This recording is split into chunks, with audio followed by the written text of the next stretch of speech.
आओ अज असी जपजी साहिब जी की बाणी की आरंभता करन लगे हाँ। सब तो पहला सारे ही गुरफतेह की सांझ प्रवान करो।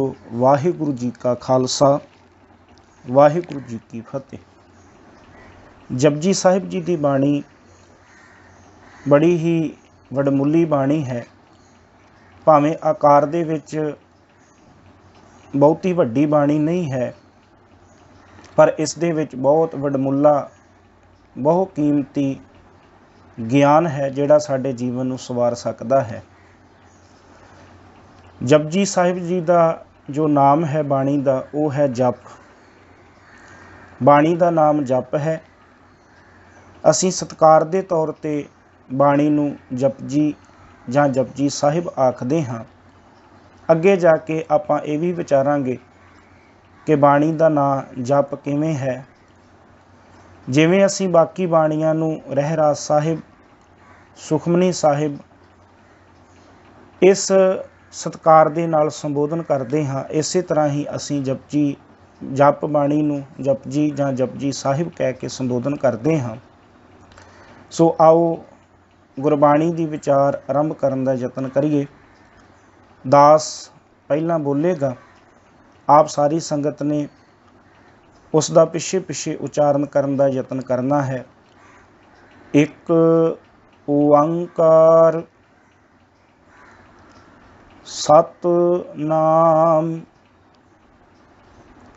करता पुरख निरभउ निर्वैर अकाल मूरत अजूनी सैभं गुर प्रसाद। सब तो पहला शब्द आया है एक ओंकार। एक ओंकार जिहड़ा शब्द है बहुत ही गुरु साहब जी ने कीमती बख्शी साडी झोली विच पाई है। अनमती धर्मां दे विच परमात्मा नूं अलग अलग नावां तो याद किया जाता है। जदों असी हिंदू धर्म की गल करते हाँ तो हिंदू धर्म दे विच जो ओंग शब्द है उसकी वरतों की जाती है। संस्कृत दे विच ये शब्द है और संस्कृत दे कुछ शब्द ने जिन्हों वो वीर जिहड़े ने अलग रूपां दे विच उचारण करते हैं। उदाहरण के तौर पर जिवें संस्कृत दे विच शब्द है दुखम, पर उहदा उचारण करन वेले उहनूं दुखम पढ़िया जाता है। संस्कृत का शब्द है सुखम, पर उहनूं सुखम उचारिया जाता है। इस तरह संस्कृत का शब्द है ओंग, और इनू उचारदे जिहड़े ने उचारण दे विच जिहड़ा शब्द है वो ओम वरत्या जाता है, जां ओम कह के उन्होंने संबोधन किया जाता है। पर मुश्किल इत्थे खड़ी हुई जदों उन्होंने ओंग शब्द जिहदे अर्थ ते सन ब्रह्म परमात्मा,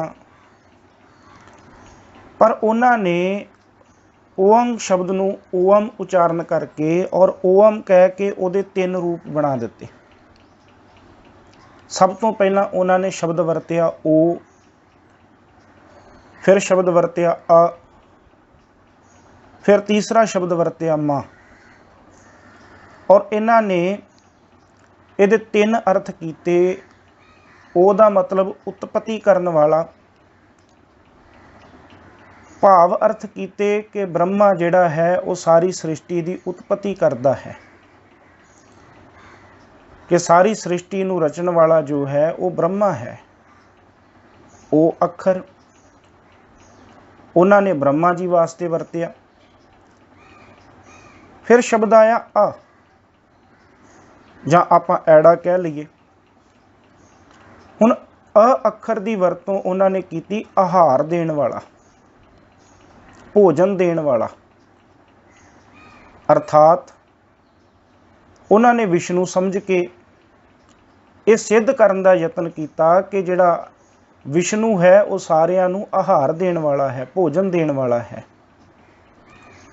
ਤੇ ਫਿਰ ਅਖੀਰ ਤੇ ਸ਼ਬਦ ਆਇਆ ਮਾਂ, ਤੇ ਅਰਥ ਕਰਨ ਲੱਗਿਆਂ ਉਹਨਾਂ ਵੀਰਾਂ ਨੇ ਇਹ ਅਰਥ ਕੀਤੇ, ਜਿਹੜਾ ਮੌਤ ਦੇਣ ਵਾਲਾ ਹੈ ਭਾਵ ਸ਼ਿਵ ਜੀ, ਕਿ ਸ਼ਿਵ ਜੀ ਸਾਰੀ ਸ੍ਰਿਸ਼ਟੀ ਦਾ ਅੰਤ ਕਰਨ ਵਾਲਾ ਹੈ। ਮੈਂ ਬੇਨਤੀ ਕਰਾਂ, ਓਅੰਗ ਸ਼ਬਦ ਹੈ ਤੇ ਪਰਮਾਤਮਾ ਵਾਸਤੇ ਸੀ, ਸੰਸਕ੍ਰਿਤ ਦਾ ਸ਼ਬਦ ਸੀ ਓਅੰਗ, ਇਹਦੇ ਅਰਥ ਸਨ ਪਰਮਾਤਮਾ। ਪਰ ਉਹਨਾਂ ਵੀਰਾਂ ਨੇ, ਕਿਉਂਕਿ ਕੁਝ ਅੱਖਰ ਸੰਸਕ੍ਰਿਤ ਦੇ ਜਿਹੜੇ ਨੇ ਉਹ ਉਚਾਰਨ ਦੇ ਵਿੱਚ ਇਵੇਂ ਪੜ੍ਹੇ ਜਾਂਦੇ ਨੇ, ਮੈਂ ਫਿਰ ਆਪ ਜੀ ਦੇ ਅੱਗੇ ਅਰਜ਼ ਕਰਨੀ ਚਾਹੁੰਦਾ ਕਿ ਦੁਖੰਗ ਨੂੰ ਉਹ ਵੀਰ ਦੁਖਮ ਪੜ੍ਹਦੇ ਨੇ, ਸੁਖੰਗ ਨੂੰ ਸੁਖਮ ਪੜ੍ਹਦੇ ਨੇ। ਇਸੇ ਤਰ੍ਹਾਂ ਓਅੰਗ ਸ਼ਬਦ ਜਿਹੜਾ ਸੀ ਉਹਨੂੰ ਪੜ੍ਹਿਆ ਜਾਂਦਾ ਸੀ ਓਮ ਜਾਂ ਓਮ, ਔਰ ਉਹਦੇ ਅਰਥ ਕਰਨ ਲੱਗਿਆਂ ਉਹ ਉਤਪਤੀ ਕਰਨ ਵਾਲਾ, ਆਹਾਰ ਦੇਣ ਵਾਲਾ, ਅੰਤ ਕਰਨ ਵਾਲਾ, ਮੌਤ ਦੇਣ ਵਾਲਾ, ਭਾਵ ਬ੍ਰਹਮਾ, ਵਿਸ਼ਨੂੰ ਤੇ ਸ਼ਿਵ ਜੀ। ਉਹਨਾਂ ਨੇ ਇਹ ਪ੍ਰਕਾਰ ਦੇ ਨਾਲ ਓਮ ਸ਼ਬਦ ਦੇ ਅਰਥ ਕੀਤੇ ਔਰ ਇਸ ਪ੍ਰਕਾਰ ਇਹਨਾਂ ਦੇਵਤਿਆਂ ਦੀ ਪੂਜਾ ਦੀ ਆਰੰਭਤਾ ਕੀਤੀ। ਹੁਣ ਗੁਰੂ ਨਾਨਕ ਸਾਹਿਬ ਜੀ ਨੇ ਸ਼ਬਦ ਤੇ ਓਅੰਗ ਲਿਆ, ਇੱਕ ਓਅੰਕਾਰ, ਤਿੰਨ ਇਸ ਸ਼ਬਦ ਦੇ ਆਪਾਂ ਸਰੂਪ ਲਵਾਂਗੇ, ਇੱਕ ਓਅੰਕਾਰ। ਗੁਰੂ ਨਾਨਕ ਸਾਹਿਬ ਨੇ ਸ਼ਬਦ ਤੇ ਓਅੰਗ ਲਿਆ ਸੰਸਕ੍ਰਿਤ ਦਾ, ਪਰ ਇਹਦੇ ਅਰਥ ਇਹ ਨਹੀਂ ਕਿ ਬ੍ਰਹਮਾ ਪੈਦਾ ਕਰਨ ਵਾਲਾ ਹੈ, ਇਹਦੇ ਅਰਥ ਇਹ ਨਹੀਂ ਕਿ ਵਿਸ਼ਨੂੰ ਆਹਾਰ ਦੇਣ ਵਾਲਾ ਹੈ ਜਾਂ ਸ਼ਿਵ ਜੀ ਮੌਤ ਦੇਣ ਵਾਲਾ ਹੈ। ਗੁਰੂ ਨਾਨਕ ਸਾਹਿਬ ਜੀ ਨੇ ਇੱਕ ਓਅੰਕਾਰ ਦੇ ਵਿੱਚ ਬਹੁਤ ਵੱਡਾ ਗਿਆਨ ਸਾਨੂੰ ਦਿੱਤਾ। ਸਾਹਿਬ ਕਹਿੰਦੇ ਨਹੀਂ, ਉਹ ਬ੍ਰਹਮ, ਉਹ ਪਰਮਾਤਮਾ, ਉਹ ਅਕਾਲ ਪੁਰਖ ਜਿਹੜਾ ਕੇਵਲ ਤੇ ਕੇਵਲ ਇੱਕ ਹੈ, ਉਹਦੇ ਤੋਂ ਪਹਿਲਾਂ ਪਾਇਆ ਹੋਇਆ ਇੱਕ ਜਿਹੜਾ ਸ਼ਬਦ ਹੈ, ਉਹਨੇ ਅਰਥ ਕੀਤੇ ਕਿ ਉਹ ਇੱਕ ਪਰਮਾਤਮਾ ਜਿਹੜਾ ਕੇਵਲ ਤੇ ਕੇਵਲ ਇੱਕ ਹੈ, ਉਹ ਪਰਮਾਤਮਾ ਹੀ ਕਾਰ, ਕਾਰ ਵੀ ਸੰਸਕ੍ਰਿਤ ਦਾ ਸ਼ਬਦ ਹੈ ਔਰ ਕਾਰ ਦਾ ਅਰਥ ਹੈ ਵਿਆਪਕ, ਸਮਾਇਆ ਹੋਇਆ। ਸਾਹਿਬ ਜੀ ਕਹਿੰਦੇ ਉਹ ਪਰਮਾਤਮਾ ਅਕਾਲ ਪੁਰਖ ਜਿਹੜਾ ਕੇਵਲ ਤੇ ਕੇਵਲ ਇੱਕ ਹੈ, ਜਿਹੜਾ ਸਾਰੀ ਸ੍ਰਿਸ਼ਟੀ ਦੇ ਵਿੱਚ ਇੱਕ ਰਸ ਵਿਆਪਕ ਹੈ। ਕਾਰ ਕਹਿੰਦੇ ਨੇ ਇੱਕ ਰਸ ਵਿਆਪਕ ਨੂੰ, ਕਹਿੰਦੇ ਉਹ ਪਰਮਾਤਮਾ ਅਕਾਲ ਪੁਰਖ ਕੇਵਲ ਇੱਕ ਹੈ ਤੇ ਜੋ ਇੱਕ ਰਸ ਇਸ ਸ੍ਰਿਸ਼ਟੀ ਦੇ ਵਿੱਚ, ਇਸ ਰਚਨਾ ਦੇ ਵਿੱਚ ਵਿਆਪਕ ਹੈ। ਆਪਾਂ ਨੇ ਬੜੇ ਧਿਆਨ ਦੇ ਨਾਲ ਕੁਝ ਗੱਲਾਂ ਨੂੰ ਵਿਚਾਰਨ ਦਾ ਯਤਨ ਕਰਨਾ ਹੈ।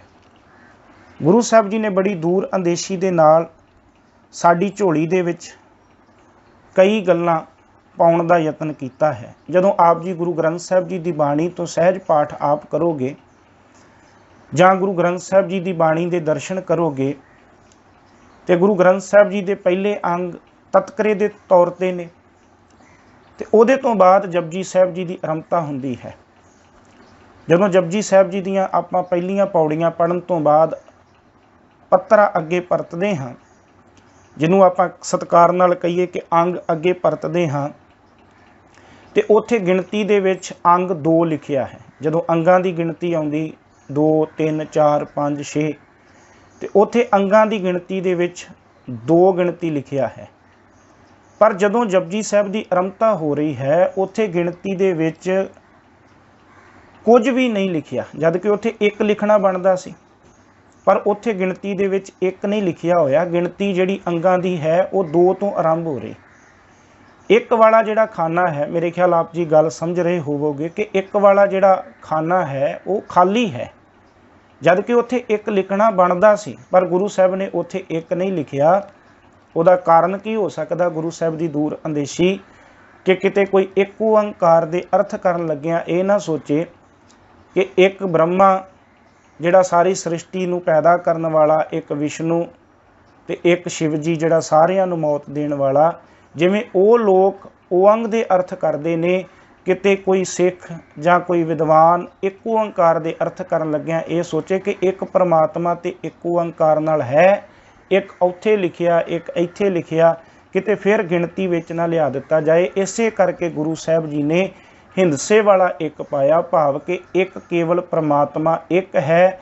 ਉਹਦੇ ਅਰਥ ਕਰਨ ਲੱਗਿਆਂ ਕਿਤੇ ਗੁਰੂ ਸਾਹਿਬ ਨੇ ਜਿਵੇਂ ਸਾਰੀ ਗੁਰਬਾਣੀ ਗੁਰਮੁਖੀ ਦੇ ਵਿੱਚ ਲਿਖੀ, ਈੜੀ ਨੂੰ ਸਿਹਾਰੀ ਕੱਕਾ ਇੱਕ ਗੁਰਬਾਣੀ ਦੇ ਵਿੱਚ ਬਹੁਤ ਵਾਰੀ ਵਰਤਿਆ ਗਿਆ, ਪਰ ਇੱਥੇ ਇੱਕ ਓੰਕਾਰ ਦੇ ਨਾਲ ਇੱਕ ਈੜੀ ਨੂੰ ਸਿਹਾਰੀ ਤੇ ਕੱਕੇ ਨਾਲ ਨਹੀਂ ਵਰਤਿਆ ਗਿਆ ਕਿ ਕਿਤੇ ਇਹ ਨਾ ਹੋਵੇ ਸਿਹਾਰੀ ਦੇ ਨਾਲ ਅਰਥ ਕਰਨ ਲੱਗਿਆਂ ਕੋਈ ਹੋਰ ਦੇਵਤੇ ਦਾ ਜ਼ਿਕਰ ਕੀਤਾ ਜਾਏ, ਈੜੀ ਨਾਲ ਅਰਥ ਕਰਨ ਲੱਗਿਆਂ ਕਿਸੇ ਹੋਰ ਦਾ, ਔਰ ਕੱਕੇ ਨਾਲ ਅਰਥ ਕਰਨ ਲੱਗਿਆਂ ਫਿਰ ਕਿਸੇ ਹੋਰ ਦਾ। ਜਿਵੇਂ ਉਹ ਲੋਕ ਤਿੰਨ ਰੱਬ ਬਣਾ ਕੇ ਬੈਠੇ ਨੇ, ਇਸੇ ਤਰ੍ਹਾਂ ਕਿਤੇ ਤਿੰਨ ਰੱਬ ਬਣਾਏ ਜਾਣ। ਇਸ ਕਰਕੇ ਗੁਰੂ ਸਾਹਿਬ ਜੀ ਨੇ ਉੱਥੇ ਅੰਗਾਂ ਦੇ ਵਿੱਚ ਗਿਣਤੀ ਵਾਲਾ ਇੱਕ ਪ੍ਰਯੋਗ ਨਹੀਂ ਕੀਤਾ, ਭਾਵ ਇਹ ਬੜੀ ਵੱਡੀ ਗੁਰੂ ਸਾਹਿਬ ਦੀ ਦੂਰ ਅੰਦੇਸ਼ੀ ਸੀ। ਇੱਕ ਓੰਕਾਰ ਸਾਨੂੰ ਇਹ ਬਹੁਤ ਵੱਡਾ ਗਿਆਨ ਦੇ ਰਿਹਾ ਹੈ ਕਿ ਉਹ ਅਕਾਲ ਪੁਰਖ ਪਰਮਾਤਮਾ ਕੇਵਲ ਇੱਕ ਹੈ, ਔਰ ਉਹ ਸਾਰੀ ਸ੍ਰਿਸ਼ਟੀ ਦੇ ਵਿੱਚ ਇੱਕ ਰਸ ਵਿਆਪਕ ਹੈ। ਇਹ ਸੀ ਇੱਕ ਓੰਕਾਰ ਦੀ ਵਿਚਾਰ।